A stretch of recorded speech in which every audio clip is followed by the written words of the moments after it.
हे राम। हाँ प्यारे मित्रों, गीता जी के सूत्र लेंगे।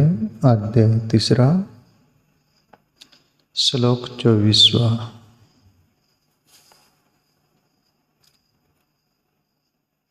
उत्सीदेयु इमे लोका न कुर्यां कर्म चेत अयम् संस्करस्य च कर्ता श्याम उपहन्यम इमा प्रजा। इसलिए यदि मैं कर्म न करूँ तो ये सब मनुष्य नष्ट भ्रष्ट हो जाए और मैं संकर्ता का करने वाला हूँ तथा इस समस्त प्रजा को नष्ट करने वाला बनूं। प्रभु श्री कृष्ण बोल रहे, अर्जुन, यदि मैं कर्म न करूँ तो ये सब मनुष्य नष्ट भ्रष्ट हो जाएंगे। बोले क्योंकि मैं संकर्ता का करने वाला हूँ,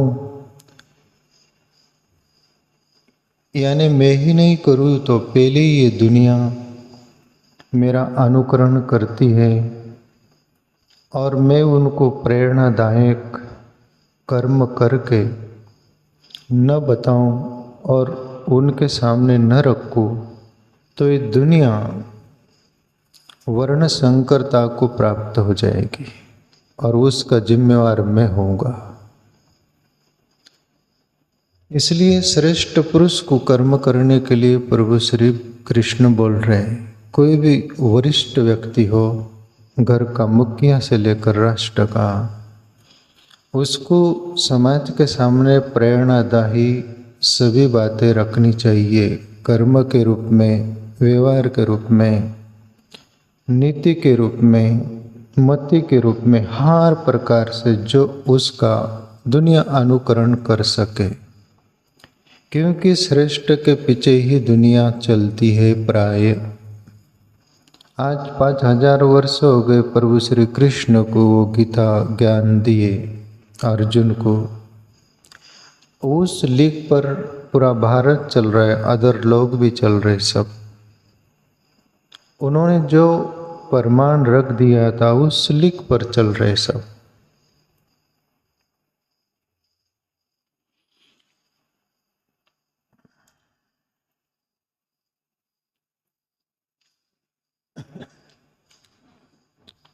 पच्चीसवां सूत्र, सक्ता कर्माणि अविद्वांस एता कुर्वन्ति भारत कुर्यात् विद्वान तथा अशक्त चिकीर्षु लोक संग्राम। अर्जुन, इसलिए है भारत, कर्म में आसक्त हुए अज्ञानी जन जिस प्रकार कर्म करते हैं, आसक्ति रहित विद्वान भी लोक संग्रह करना चाहता हुआ उसी प्रकार कर्म करे। प्रभु श्री कृष्ण उन लोगों के लिए बोल रहे जो अज्ञानी है, जिनको वो ज्ञान नहीं है, अबोध है। वो कोई भी कर्म करेंगे तो उसमें आसक्ति रहेंगी। आसक्ति का अर्थ ये, उसका फल चाहेंगी, उसका हेतु रखकर ही कर्म करेंगी अज्ञानी दुनिया, अज्ञानी लोग। पर अर्जुन, विद्वान भी लोग संग्रह करना चाहता हुआ उसी प्रकार कर्म करे। विद्वान यानी जिसको विद्वता, विद्ध हो गए यानी वो ज्ञान हो गया, वो बोध हो गया, वो भी आसक्ति को हटाकर वो कर्म करे लोक संग्रह के लिए, यानी लोगों को प्रेरणाएं देने के लिए। लोग उस लीक पर चले, उसको करने के लिए कोई भी बाध्य नहीं कर्म, और कर्म करने की उसको कोई जरूरत नहीं। पर अज्ञानी को प्रेरणाएं देने के लिए ज्ञानी को भी वो कर्म करके बताना चाहिए, समाज के सामने वो रखना चाहिए। क्यों? ज्ञानी पुरुष ही नहीं करेगा, उसको ज्ञान हो गया, वो आकर्ता हो गया, फिर भी प्रेरणा के लिए उसको करना ही जरूरी है। जैसे ये जो छोटे बच्चे होते, माँ बाप होते, उनको चलना सिखाते, बोलना सिखाते, एक्शन सभी नाता जो होता है वो बताते हैं, ये तुम्हारी माँ है, ये तुम्हारे पिताजी है, भाई है, काका है, दादा है। स्कूल में मास्टर ले लो, वो पहली से सभी पढ़ाते हैं, वो बोलते, उनको ज़रूरत नहीं होती।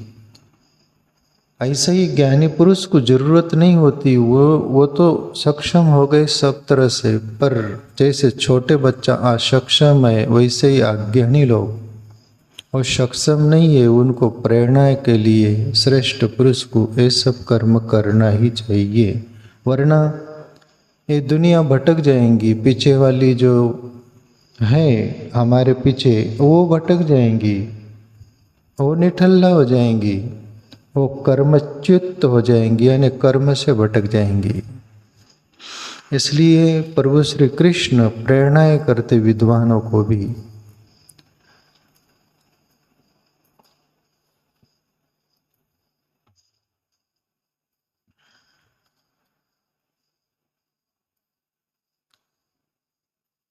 छब्बीसवां सूत्र, न बुद्धि भेदम जनियेत अज्ञानम कर्म संगीनाम जोष्येत सर्वकर्माणि विद्वान युक्त समाचरण। तथा परमात्मा के स्वरूप में अटल स्थित हुए ज्ञानी पुरुष को चाहिए कि वह शास्त्र विहित कर्मों में आसक्ति वाले अज्ञानियों की बुद्धि में भ्रम अर्थात कर्मों में अश्रद्धा उत्पन्न न करे, किंतु स्वयं शास्त्रविहित समस्त कर्म भलीभांति करता हुआ उनसे भी वैसे ही करवावे। अभी जैसे प्रभु श्री कृष्ण बोले, ईश्वर के स्वरूप में जो अस्तित्व हो गया, उसके लिए वो ज्ञानी पुरुष को चाहिए कि वह शास्त्रविहित कर्मों में आसक्ति वाले अज्ञानियों की बुद्धि में भ्रम अर्थात कर्मों में अश्रद्धा उत्पन्न न करे। अभी जैसे ये ज्ञानी पुरुष जो है, उसको कोई भी कर्म करने की तो जरूरत बिल्कुल भी नहीं रह गई। पर अज्ञानी पुरुष जो है, अज्ञानी लोग जो है, वो शास्त्र विहित कर्म करते हैं, पर वहाँ पर एक उनकी शर्त रहती है, वो आसक्ति की कामनाएं रहती है। बिना कामना के वो शास्त्र विहित कर्म भी नहीं करते। अभी यदि वहाँ पर विद्वान ज्ञानी पुरुष, परमात्मा को प्राप्त पुरुष, उसको ये सब करने की जरूरत तो नहीं है, वो नहीं करेंगे, तो उनको कौन मार्गदर्शन करेगा? जैसे कि वो आसक्ति रखकर ही कर्म करेंगे, पर उनको ज्ञानी पुरुष उस अंदाज में बताए कि इससे थोड़ा बाहर आकर जो आसक्ति से तुम दूर हो सको, आसक्ति से बाहर आ सको, ऐसा कुछ प्रेरणाएं करे ज्ञानी पुरुष। वो तो कर्म करेंगे शास्त्रविहित, जो शास्त्र में। अभी जैसे कोई बोलते कि शिव जी पर एक लोटा जल चढ़ाओ, सभी तुम्हारे कार्य पूरे हो जाएंगे। अब वो शास्त्रविहित ही है कि शिवलिंग पर पानी डालना चाहिए भाई, पर वहाँ क्या लोभ बताया गया? तुम्हारा सब कार्य सिद्ध हो जाएंगे। अब तुमको वो कार्य सिद्ध की कामना की आसक्ति पकड़ ली, और उस आसक्ति के कारण आप रात दिन यज्ञ कर दे सकते हो। तुम्हें परमात्मा नहीं चाहिए, परमात्मा प्राप्ति की तुमको जरूरत नहीं, जैसे तुम्हारे अंतःकरण में रहता है, हमें उसकी फल की जरूरत है। एक लोटा जल चढ़ाएंगे, पूजा करेंगे, यज्ञ करेंगे, याग करेंगे, मंदिर में जाएंगे, आरती करेंगे, कुछ भी करेंगे, भगवान नाम भी लेंगे तो उसका भी फल वही। ध्यान तो करते ही नहीं ज्यादा मात्रा में, पर कुछ भी यदि करेंगे तो आसक्ति कामना रखकर ही करेंगे अज्ञानी लोग। पर ज्ञानी तो आसक्ति से परे हो गया ना, वो आसक्ति से परे हो गया। फिर भी ये अज्ञानी लोग भटके नहीं, उनको सही दिशा देकर, जैसे छोटे बच्चे को प्रेरण वो करते, प्रेम से अपन लेते हैं, अरे भाई ऐसा नहीं ऐसा, वो यानी स्वच्छंद करता है छोटा बच्चा, तो उसको प्रेम से लेते ही कि नहीं। ऐसे अज्ञानियों को ज्ञानी पुरुष भी प्रेम से रास्ता बताए, वो कर्म से उनकी अश्रद्धा न करवाए। जैसे ज्ञानी कोई बोल देकर ये जो तुम कर रहे हैं बिल्कुल गलत है, इससे कुछ नहीं होगा, ये तुम भ्रम में पड़े हो, तुम ऐसे हो तैसे हो, वो तो भड़क जाएंगे। शास्त्रवीति कार्य कर रहे हो, पर वो आसक्ति को डाइवर्ट करे ज्ञानी पुरुष।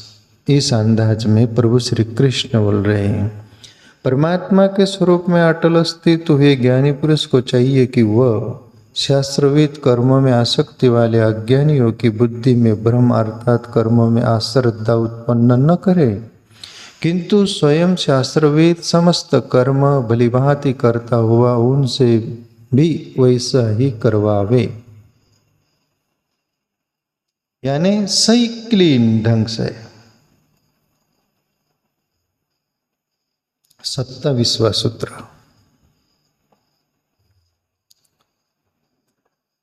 प्रकृते क्रियमाणानि गुणे कर्माणि सर्वश अहंकार विमूढ़ात्मा कर्ता अयम इति मन्यते।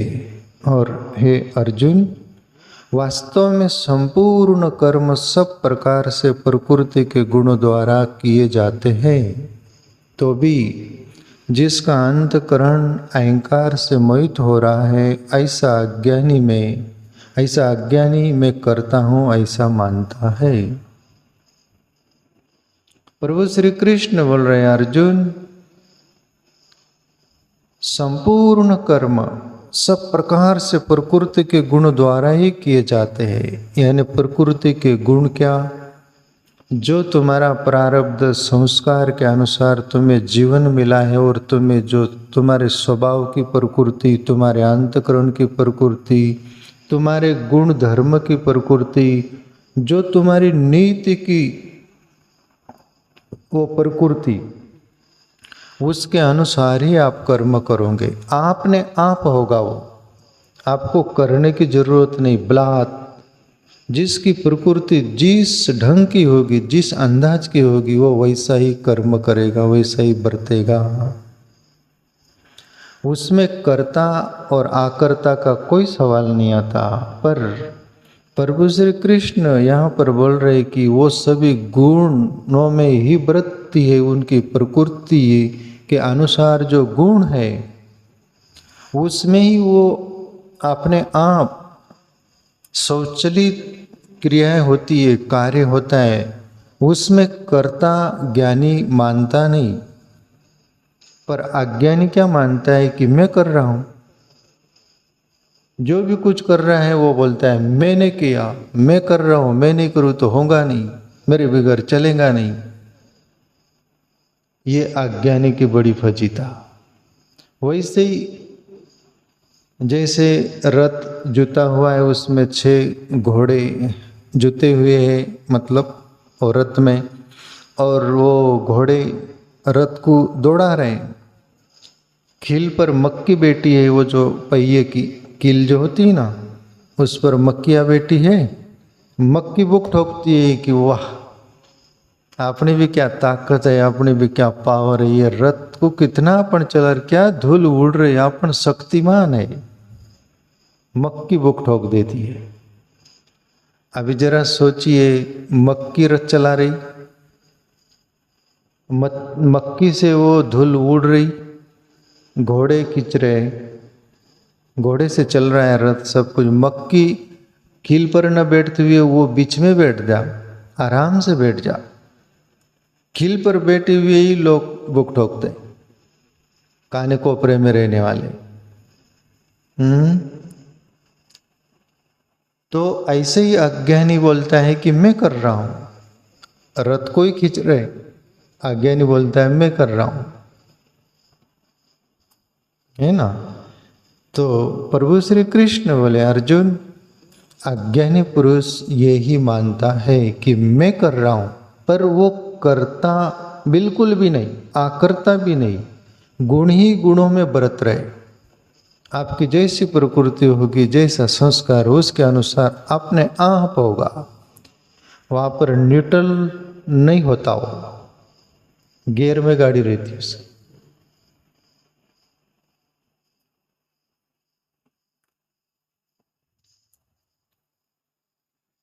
संपूर्ण कर्म सब प्रकार से प्रकृति के गुण द्वारा किए जाते हैं, तो भी जिसका अंतकरण अहंकार से मोहित हो रहा है, ऐसा अज्ञानी मैं करता हूं ऐसा मानता है।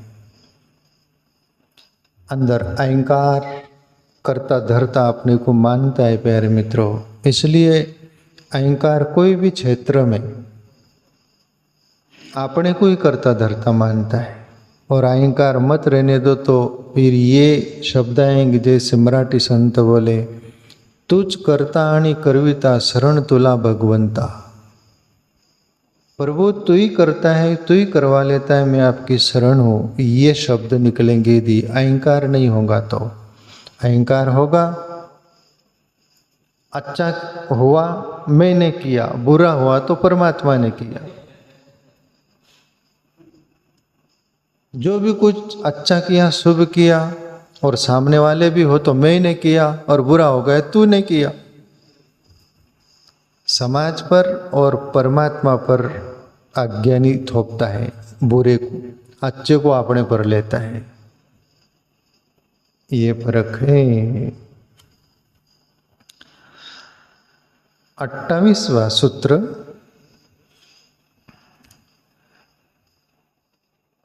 तत्ववित् तु महाभावो गुण कर्म विभागयो गुणा गुणेषु वर्तन्ते इति मत्वा न सज्जते। परंतु हे महाभावो, गुण विभाग और कर्म विभाग के तत्व को जानने वाला ज्ञानी योगी संपूर्ण गुण ही गुणों में बरत रहे हैं ऐसा समझकर उनमें आसक्त नहीं होता।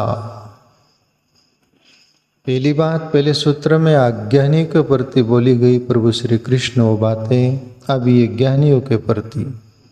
ज्ञानी ये भली भांति अच्छी तरह जानता है कि गुण ही गुणों में बरत रहे हैं, उसमें मैं करता और आकर्ता बिल्कुल भी नहीं। उस साक्षी भाव से, दृष्टा भाव से देखने वाला रह जाता है और न्यूट्रल रहता है, उसमें वो बिल्कुल भी नहीं, इसलिए वो निर्भर रहता है। पर अज्ञानी की यहाँ फजीता है, ज्ञानी की नहीं। जैसे अज्ञानी की वैसी दुर्दशा होती है। बुद्ध बोले कि अज्ञानी और ज्ञानी में क्या फर्क होता है। अज्ञानी वैसा ही होता है जैसे नींद में सोया हुआ है व्यक्ति, और उसके पास एक सोया हुआ था, वो जग गया, वो बैठा हुआ है।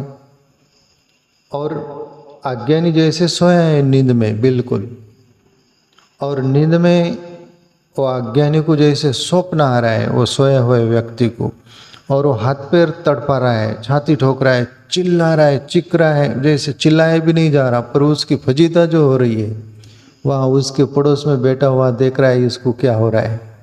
वो अच्छी तरह जानता है इसको हो क्या रहा है, क्योंकि वो जाग गया है। पर वो नींद में सोया हुआ है, उसकी कम फजीता हो रही क्या? कोई सुनने वाला नहीं है, छाती पीट रहा है कि चिल्ला रहा है, बोले नहीं जा रहा है, बहुत मुसीबत में है। अब ये जागा हुआ बोलता है कि इसको आ रहा है स्वप्न, ये यदि जाग जाए तो कोई दुख कष्ट नहीं, कोई भी प्रकार का झंझट में पड़ा हुआ सब मिट जाएगा। ऐसा ही ज्ञानी पुरुष जो सत्य का अनुभव कर लिया उसको बोध हो गया, ज्ञान हो गया, उसको कोई प्रकार का कष्ट नहीं। तुम्हारा भी अज्ञान भरा दुख वो देखता है, समझता है, उसके पास वो पैनी आँख हो जाती है, वो दृष्टि हो जाती है, पर सोए हुए की तो फजीता है। ऐसे ही प्रभु श्री कृष्ण बोल रहे हैं, अर्जुन अज्ञानी में कर्ता धर्ता मानता है, ज्ञानी नहीं मानता। गुण ही गुणों में व्रत रहे, वो देखने वाला रहता है दृष्टा साक्षी भाव से। प्रकृति गुण समुड़ा सजनते गुण कर्मशु तान आकृष्णविद मंदान कृष्णविद न विचलहत। और प्रकृति के गुणों से अत्यंत मोहित हुए मनुष्य गुणों में और कर्मों में आसक्त रहते हैं। उन पूर्णतया न समझने वाले मंद बुद्धि अज्ञानियों को पूर्णतया जानने वाला ज्ञानी विचलित न करे। प्रभु श्री कृष्ण उस ज्ञानी पुरुष के लिए भी मार्गदर्शन करते हैं। प्रकृति के गुणों से अत्यंत मोहित हुए, प्रकृति उसका यानी स्वभाव, उसके जो संस्कार है उसमें वो रचा पचा हुआ होता है, उससे वो बाहर आता नहीं। उसको जो करना है वही करेगा, पर वो जो कर रहा है उससे वो भटक भी न पाए, विचलित भी न हो पाए। इसलिए विवेकी ज्ञानी पुरुष उसको ऐसी दशा दे, ऐसी दिशा दे, जो कि वो जो कर रहा है उससे वो भटके नहीं, उसको सही दिशा मिल जाए। प्रकृति के गुणों से अत्यंत मोहित हुए मनुष्य गुणों में और कर्मों में आसक्त रहते हैं। उसके गुण धर्म में भी आसक्त रहता है और उसके जो कर्म कर रहा है उसमें भी आसक्त रहता है। उसके लिए दूसरा पर्याय नहीं। उसको तुम वो छुड़ाना भी चाहो तो वो छोड़ेगा नहीं, उसकी प्रकृति और वो गुण का स्वभाव है उसका। पर उसको सही दिशा दे। उन पूर्णतया न समझने वाले मंद बुद्धि अज्ञानियों को पूर्णतया जानने वाला ज्ञानी विचलित न करे, उसको समझे और देखे। जैसे छोटे बच्चा हरकतें करता है बहुत प्रकार की, हाथ पैर तड़पाता है, वो बोलना चाहता है, क्या क्या करता है, पर जो बड़े हो गए वो तो सब उसकी क्रियाएं जानते समझना कि ये क्या करना चाहता है, क्या बोलना चाहता है, बोलने का कोशिश कर रहा है, हाथ पैर तड़पा रहा है, चलना भी चाहता है, बहुत वो कर रहा है ना, सब प्रौढ़ समझते हैं। ऐसे ही ज्ञानी पुरुष सब वो अज्ञानियों का एक्शन, जो क्रियाएं प्रतिक्रियाएं उनका, जो सब कुछ जानते हुए समझकर उसके अनुसार उनके साथ व्यवहार करे और सही मार्गदर्शन करे। ज्ञानी उनको भटकाए ना।